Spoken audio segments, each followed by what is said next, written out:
if you do have a renewal in coming up in 2023, or even if you're renewing early 2024, like now might be a good time to actually have that conversation about what that renewal looks like for you, because you may not have to just suffer it through to the end of that term at that higher rate. You might be able to refinance now, not pay as big a penalty as you might actually think, and give yourself some relief before you even get into the new year. So call Adolfo is what I'm saying. Welcome to the Ottawa Property Podcast with your hosts Tony McNeil and Adolfo Alvarenga. Each week, they'll take a look at what's happening in the Ottawa real estate market and offer practical advice and insights for listeners. From market updates to success stories, they cover it all. Whether you're a first-time homebuyer, a seasoned investor, or just curious about the property landscape in Canada's capital, they've got you covered. Sit back, get comfortable, and let's get into it. Welcome back to another episode of the Ottawa Property Podcast. My name is Tony McNeil. I am a local realtor based here in Ottawa, Canada, joined every week by my co-host Adolfo Alvarenga, level 2 mortgage agent, referral mortgages. I almost forgot for a second. It's been a while. Every week we're coming to you live from Adolfo's living room with some topics, everything we're seeing in the market, current experiences, stuff that's fresh on our minds. If you're following on the audio platforms, Spotify, YouTube, Apple Music, please like and share this stuff. Send it to a friend who could benefit from it, or just send us a message and let us know you're watching. Comment, I don't know. Give us a topic to talk about. Let us know you're there. Wave, like it. Thumbs down emoji. I don't know. Anyway, Adolfo, what's up? What's up? You're back, welcome back. Like, what? It's been I was gonna say it's not every week that we're doing it lately. No, so it's like it's been a struggle. It's weird how it goes. We got out of the rhythm for summer to take a break, and then getting back into it has been like, okay, stuff's going on, moving dates around, random vacations on a whim. Must be nice. Hey, it was my birthday, so. Well, yeah, I mean, whatever. Hey, don't be jealous. Don't hate. No. Don't hate. It's just because I have a all year tan. Don't worry. That's all year tan. Well, yeah, that does. Newfoundlanders are not known for that. Good trip. Very good trip. A lot of fun.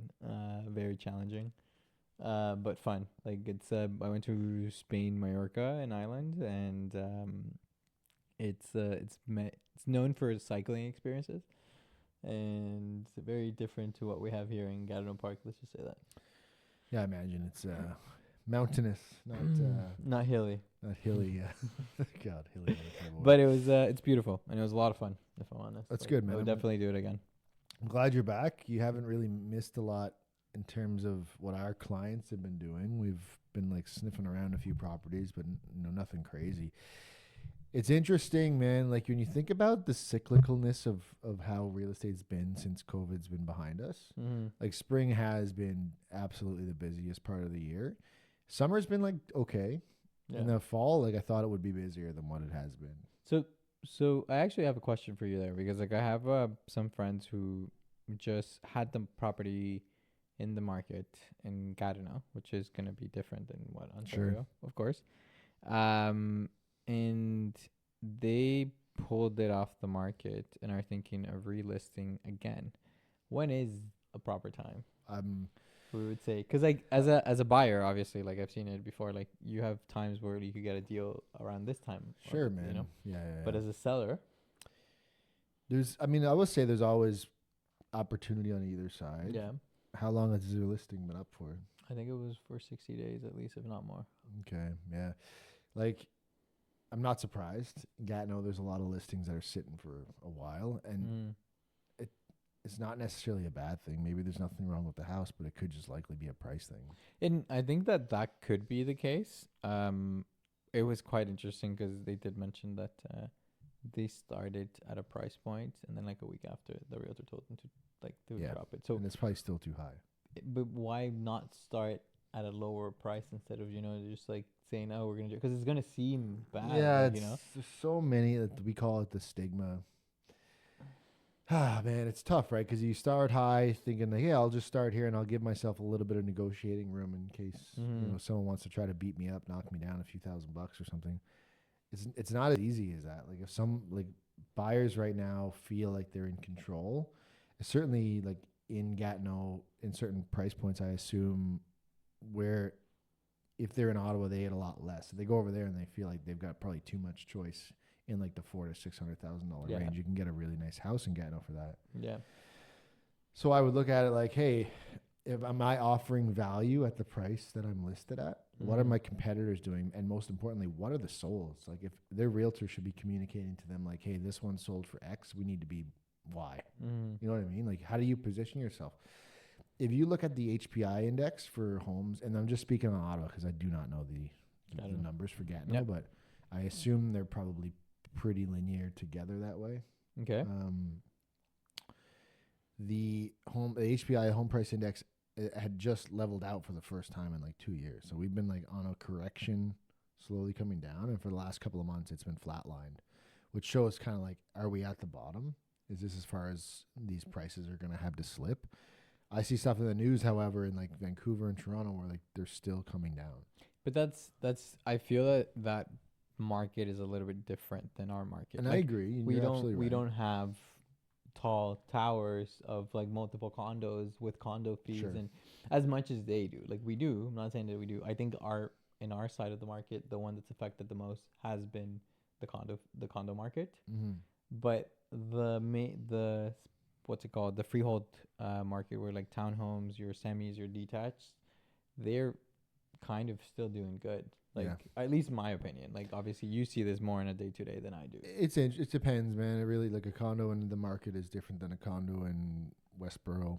Totally. But to the point, if they're gonna relist this, if the price is right, they could probably relist it tomorrow. Okay. Canceling and relisting.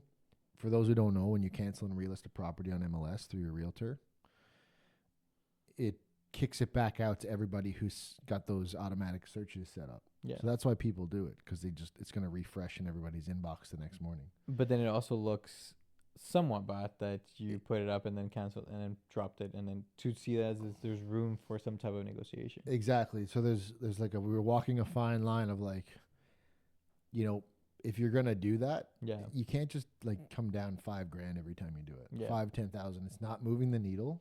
No one's going like, oh, now I see value at $5,000 less. Like it doesn't. The human brain is not wired that way when we're looking at real estate pricing. You have to be like in the $25,000 to $50,000 increments, depending on price point. But like 25,000, because you'll see old versus new price. That may intrigue someone to say like, okay, well, they're maybe motivated to sell. I should probably get in and see this property. Or like maybe it's like, oh, now it's offering me value as a buyer at that price point. So I'm willing to take a look at it. I guess it also kind of makes a difference too. If like the prices are lower, the qualifications on the mortgage side might help them. Sure. Yeah. There's a lot of things, right? There's a lot of parameters that obviously change as the prices change. There's been 2 listings this year, and I feel better talking about it now because I was very frustrated at first because this is the way we get as realtors. But I use it as like it's experience. It gives me credibility when I'm talking to new clients. There was 2 listings this year that I personally let's say lost because the clients felt my price was too low. Okay. And that stings. I try to be as accurate as possible with this. It's like not to pump my own tires, but we were just talking about this. 7 years come January, I've been doing this. So like I priced a lot of properties, and I want to feel like I'm getting pretty good at it by now. You know what I mean? Yeah. So there's 2 in particular. They're still listed on market where they wanted to list, and they're not selling because I think it's substantially higher than where I told them they would need to be in order to get a deal done. What's approximately their days on market? Oh man, one is up at like probably 60 or 70. Oh. And the other one, it's a little bit less, but it's probably still like 40 to 60. Oh, it's a while. Yeah. Yeah, like for those who don't know, like once you hit after 30 days, I feel that it's like kind of a position where like, oh, okay, it doesn't seem too good.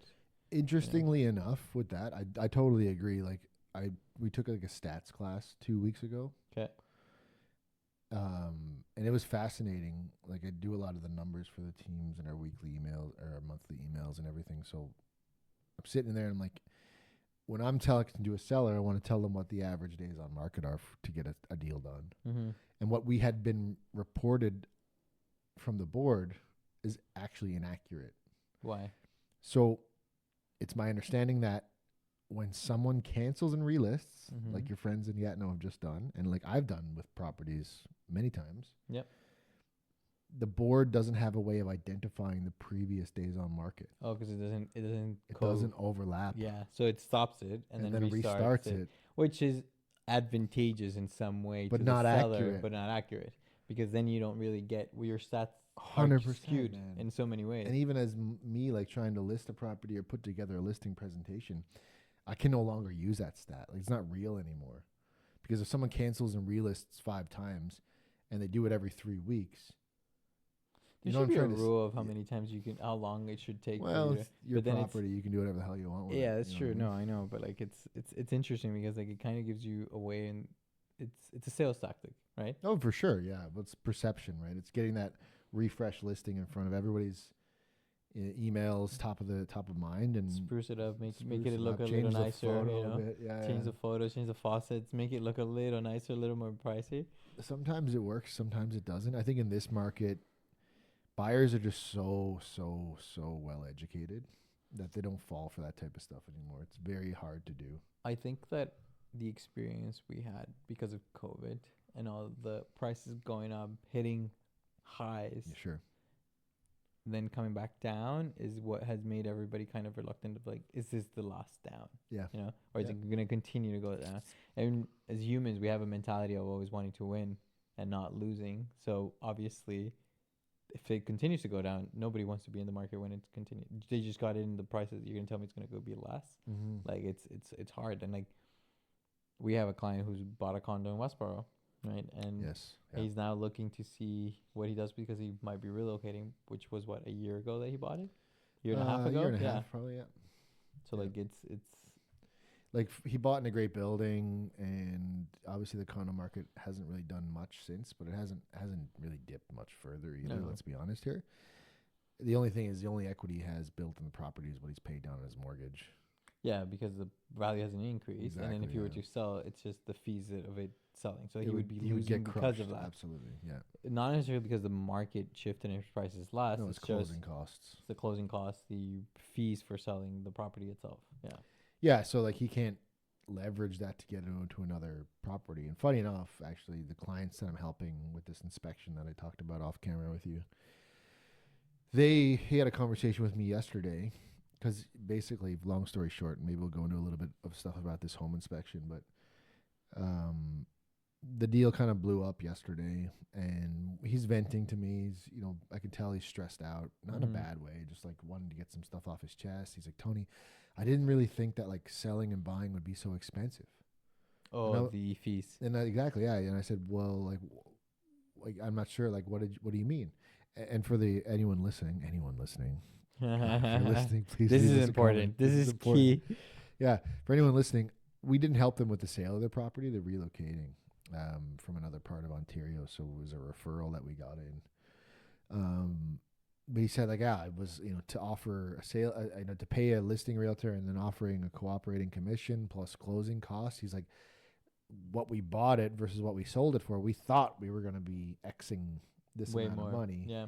But after everyone got paid and the lawyers got paid, and he's like, there's basically like nothing left. Yeah. He has, and what he has left is his mortgage pay down over the like 4 years that he owned it, which is not terrible. But if you look at your amortization schedule, you can imagine it's not oodles of money. It's all it's predominantly. I mean, interest. 4 years ago, he would have had a solid rate, so he would have probably have bought it down, like paid down a lot more. No doubt. But the question to that too is like, it depends how much it's increased in value based on location of it, and how much he wanted as a return. Yeah, well, he bought it like just on the way up of the market, and then there was obviously the correction. So I don't know the exact numbers because I didn't help him buy this house either, right? Okay. But just looking at it briefly, and I don't have access to their board's information. But I think it was close to break even. Like there wasn't a big delta between what it was bought at and what it was sold for. At first, I thought you meant more of like the buying aspect of like, let's say, the inspection costs, all these little appraisal costs that they have to do, and like these It extra definitely costs. adds up. That if it doesn't end up going through, it's like you have to redo that again. Well, and he said to me, no offense to realtors and no offense to you, but like you guys get paid a lot of money. And Yes. and I said, listen, I understand what you're saying. I'm like, I don't disagree with you. You know, you probably have some justified experiences to be able to come to that conclusion. I'm like, I hope that what you're seeing on my end anyway is offering you value. I'm like, just be aware, like, there's no commission that I'm going to charge you for this. Like, you're out of pocket for the inspection today, and I fully understand that. But because of the inspection, we're not moving forward. So that small investment on this larger kind of It makes purchase sense. price makes total sense because it may have saved you tens of thousands of dollars in the long run, right? 100%. And like the comment of like, oh, you guys as realtors get paid a lot. Like, I think that it's not entirely justified, because I feel that it's skewed based on like, oh, people's like, oh, anybody can sell a house or anybody can do this. But we've seen examples of not the case. Sure. There's a lot of money sometimes left in the market when people go for homes wholesale by owners that could have kind of covered that cost of the realtor fee. But then also the protection of it. Like, so many times I've seen it where in some cases a buyer will buy a property and then they didn't know what site planning was doing, and something came up in their neighborhood that just blocked their view, or sure. some type, it affected the home in some capacity, right? I'm not saying that you can see far down the line for that, but you kind of have an idea if you're experienced with that area. The other thing too I see is like, and it's interesting enough, is like, we don't question what the lawyers legals charges or No. what the doctors charge or anything, because we somehow as a humans justify that. Okay, yes. But it's like, oh no, you're just selling a home, you're not doing so much. And it's like, I've always had this conversation with some friends of it, and I'm like, good realtors deserve the money that they make just because of what they bring, experience that they bring to the table. Yeah, you're paying for the experience and you're paying for the service.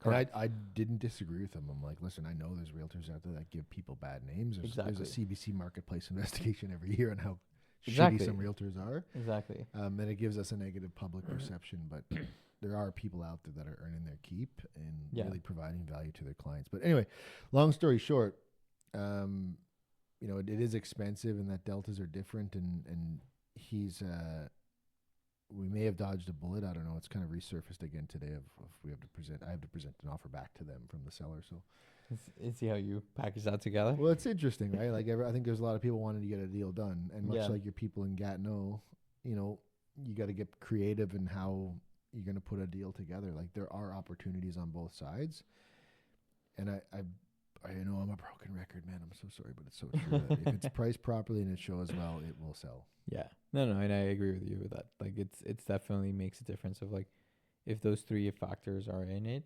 you will have a good sale. Yeah. You will have a good transaction. So, pivoting a little bit, I had clients of ours this week ask me, we're going to go see a property this evening, and they asked me, what, if any, kind of fuel does this most recent rate drop from the Bank of Canada throw on the fire, which is our Ottawa market? And I'll tell you what I told them, and then you can maybe speculate a little bit more on what you get me started. Because I'm not the professional here when it comes to interest rates, but I'll spin a yarn. That's Newfoundland for. I'll take a turn. Tell a tale. Yeah. I said it really depends. Obviously, if you're going fixed or variable, as I don't know what the conversations they've had with you on this, but I just said, from what I can tell and what I'm reading in Tiff Macklem's report and his very somber, almost depressing economic outlook for the next foreseeable future, that this is not throwing any fire any flames on the fire, any gas on the fire. Okay. I think it's more to relieve stress of current existing debts, to try to stimulate economy, not necessarily to help people within the housing market. Like, yes, people with variable rate mortgages will feel it. Like, it might save $50 to $100 off some people's mortgages a month. But his second part of the question was like, will we see an increase of buyers like running back to the market now to get in because the rates are lower? And I just said, I don't think that's the case at all. I don't think so. I don't think that, like, let's say. What did you think of my answer? It's a very good answer. It feels like we've had so many conversations that you could become a mortgage professional Perhaps anytime. I will never do that. Personally, I think it's hard to understand it. Like, it's hard to say like, oh, this is for sure going to happen. We don't have a crystal ball, unfortunately. We don't know what's going on. My personal opinion, I think that the tariffs is what's keeping a lot of people on the fence of stuff right Sure. now. Yeah. Like not just necessarily because of like the mortgage world and trying to get into the home. It's also the federal budget that just happened. You know, like we live in a government town. Some people working in the government might say like, oh well, I don't know if We don't have a job. we'll have a next year. job next year, or and stuff like that. So there's a lot of factors that are kind of limiting that demand, I would say. In terms of the interest rate, like we are in a position right now where fixed and variable are almost at par. So it's like, so as a professional, I always have to bring up the conversation, and it's like, okay, variable wasn't talked about until probably the beginning of this year again. Yeah. True. For the last since 2022 until now, that's almost 3 years. We haven't really had this variable conversation until recently, like beginning of this year, end of last year, because we started to see that there was going to start to be a decline at some point. So it's like I've had clients who signed up last December for variable, and they've rolled the wave down for what, the last 3-4 cuts that we've had. Yeah, it's been like four. I think it's 4. Yeah, I need to look it up. Like sometimes it's hard to follow. Long year. Long year. Yeah. So that's where it's like, has it sparked the demand? I don't think it sparked it, but I think it's because of the fact that Everything we else have is so damn expensive. yes, and there's so much uncertainty still around it. If better we were answer. to remove that uncertainty, I think that would change a little bit in terms of it. Completely agree. Because there's a lot of value with the rate drops. It just creates a motivation of like, okay, the market is kind of adjusting, and we're not going to necessarily see increments, right? So, but based on what we're reading and what economists are predicting, they're predicting December or January might be a cut, and then there might be another cut come March, April. So then that's 2 more happening.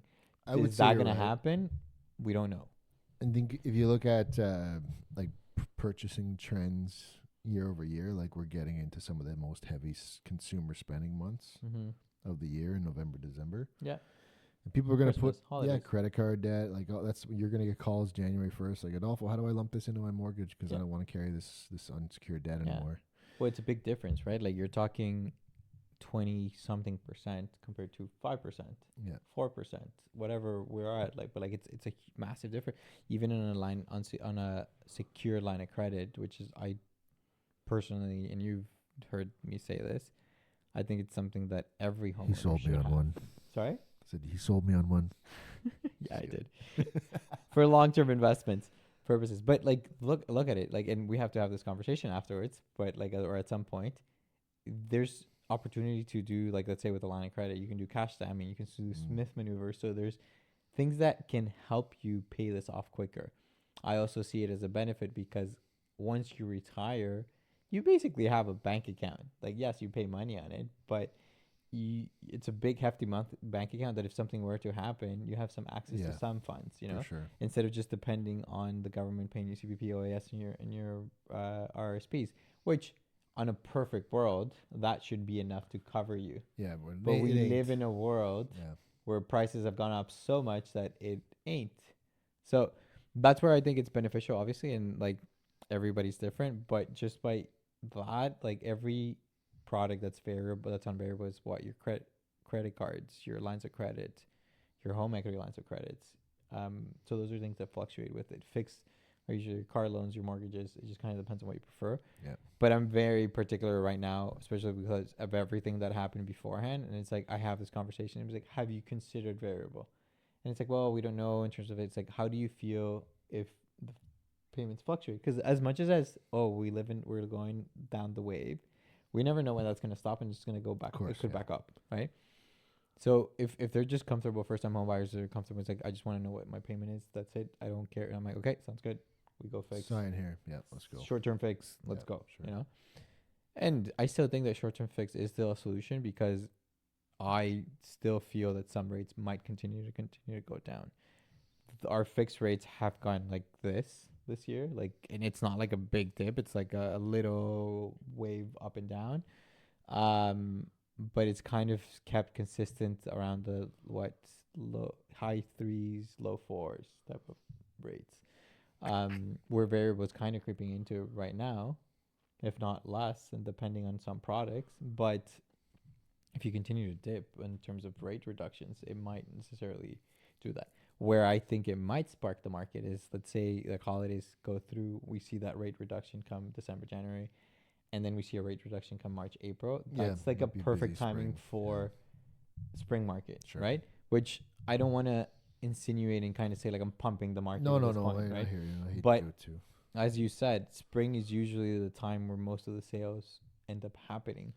So if you align all that into it, and for whatever reason the whole trade war is over by then, it's just it's a perfect storm, right? No, I agree. It's really interesting, man. There's so many moving parts. Yeah. It's really hard to wrap your head around it, even like on a month-to-month basis. Conspiracy theorist in me thinks that everything is planned, and that in some ways they just wanted to slow the market, make sure that it didn't like kick off immediately the market, both the U.S. and Canada, Interesting. and that this whole war is kind of like, hey, tit for tat type of thing, and yeah, you know. I don't know. I don't giving Trump too much credit. I think I it's a don't know. mastercraft. You never I think. know. You never know. It's just one of those things that we don't really know. Yeah. That's interesting. Yeah, I mean, fixed versus variable. It'll always be, especially in these types of markets where things are so balanced in terms of what they look like on paper. Mm-hmm. It'll always be an interesting conversation for you. I'll see them tonight. I'll talk more about it, I guess. But I always have this conversation every time there's a rate reduction and clients aren't fixed. Yeah. I always get a call. Hey, does this mean my rate goes down? And I'm like, we had this conversation. It's not the case, but thanks for the call. Yeah, good to check in. It's just like it feels like it feels some excitement to some people. Yeah. And it's like, am I winning on this too? You know? Am I gonna see a break? Because it's so funny, man. I don't hate to get political. I really do, but it just seems like I hear so much negativity in the news of like, people are hurting. Groceries are expensive. People are at food banks. And I'm not discounting any of that because I do believe it's true for at least some people in this country. But I don't know if it's necessarily as bad as like this gloomy picture that everyone's painting. Like, I'm not saying I'm over here swimming in a pool of money like Scrooge McDuck. Yeah. But like, I don't know. I feel like my family's in a decent enough place. Could it be better? Sure. Yeah. But I don't think it's always as bad as people make it out to be. And I think that if you're like having these thoughts or these conversations about like, how can I leverage housing or mortgages to kind of make my situation better, it's worth a conversation because there actually might be like concrete options for you out there that we can help you with. Yeah, and I think there's always solutions of that, especially coming like this year was a big renewal year for a lot of clients, but 2026 is probably the one that we're going to see the most renewals, just because like a lot of 2021 5-year rates, there were so much purchases, but then every 2023 3-year rates are also coming up to maturity now. Yeah. So it's a mix of both waves at the same time. Crossroads of both. Exactly. So like and this is where I'm going to say like it's beneficial to speak to your professionals, whoever you trust with this, because there might be solutions that there might not necessarily be you might not necessarily think about, and sometimes even get a second opinion because you don't know. Not everybody knows everything, and your banker might not necessarily know the solutions a mortgage agent might have, or vice versa, right? Like it's never one way or the other. But I've done with some clients where like we've set them up in a way that's like on a monetary aspect, on a monthly basis, they're good and comfortable, but then at the same time, as a funds and like as a big mortgage amount, they're also comfortable. It's not like, so it's just. I think everybody's case is different. Some people's personalities are different, and it's just serving to that aspect. Right? Interesting, yeah, because everyone renewing from 2021, if they've made it this far, which assuming most of them would not have remortgaged if they didn't have to at this point. So. Yeah, they will have certainly see a big jump in their payment, but I would assume anyone who purchased like early 2023 into like summer 2023 will be kind of in a better position. Yeah. And that's where like the 3-year was. But if they would have taken 5 years, when did rates? For another was it end of 2023 when things really crept up? End of 2022. Mid 2022. The 2023 things started going up again. Oh yeah. Because I 6%. I think my around mortgage 6%. We bought our house in the summer 2023, and our rate was like 4.6 7.5, I think. But that was an insured one. Correct. I So mean, I'm just anything saying. that's not insured, you But would have been higher. I remember my mortgage broker at the time. She said to me that because we had got the pre-approval obviously before this, and you locked in that rate. It was 4.25, I think. Mm-hmm. Anyway, whatever, it doesn't matter.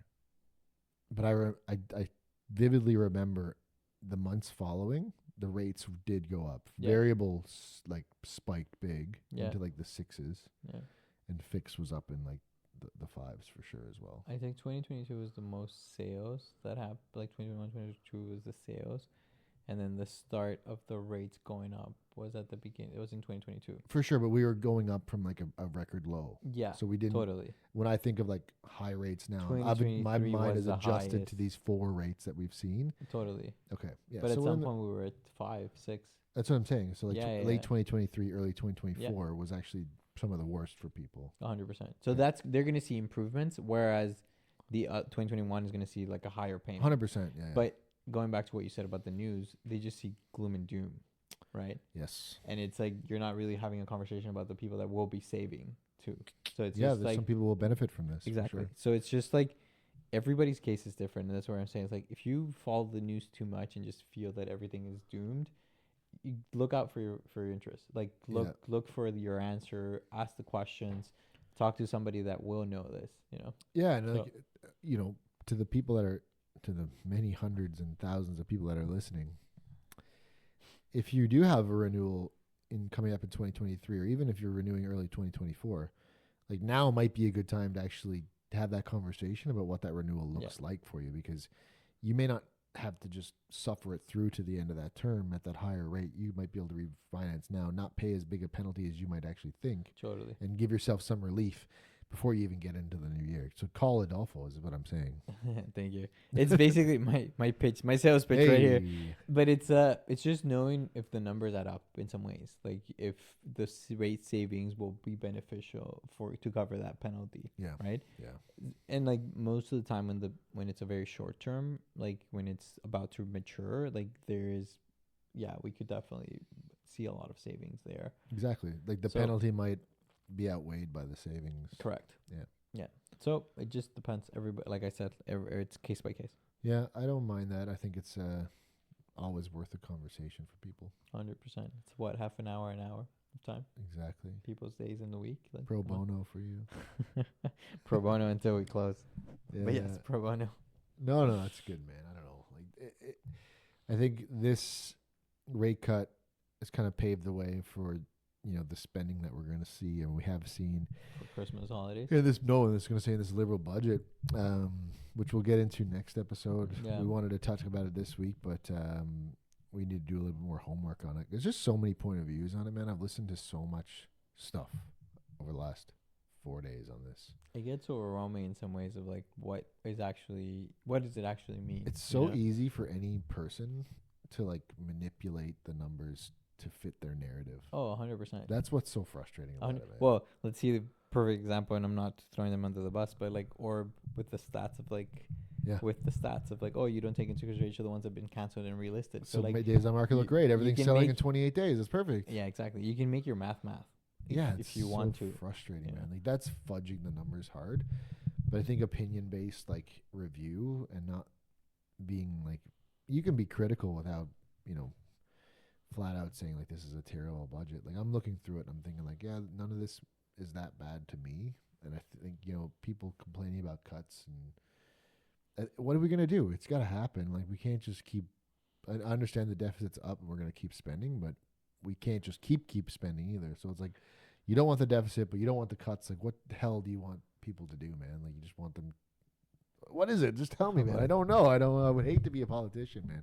I would be the angriest, saltiest, and maybe people would like that. How about the politicians lower their salaries? Yeah. Just gonna Let's say get that. started on that, man. So Those again, ministers let's are not making get over political. I feel $300K like a this year. is going into that direction. Save it for next week. That being said, we didn't really get into the inspection stuff. We'll save that for another time. Okay. It wasn't as bad as you think, but yeah, man, good to be back. Let's back. keep it going. Next week, we'll see you guys. Budget talks. Anything else we should talk about? No, I think we're good. Unless you want to talk about the inspection, but yeah. No, so I won't have enough time. Oh wow, that big of a soft. Well, Okay. I want to go through it in detail and how they've reacted and how it's kind of unfolded. And like I said, they've kind of signed it back to us again today. So maybe it's better that we don't talk about it right now. Yeah, I guess it's better until you have it on, either really on or off. Like, let's just leave it for 100%. Okay, Yeah. sounds good. Well, Thanks for everybody, listening, guys. Please like the fucking podcast. Sorry for dropping the F-bomb there. Slipped up. I'm not perfect. None of us are, so it's all good. I'll see you soon. We might be able to just put a little beep No, on I that. won't do that. 18 plus explicit content. Until next time, we're back. Peace out.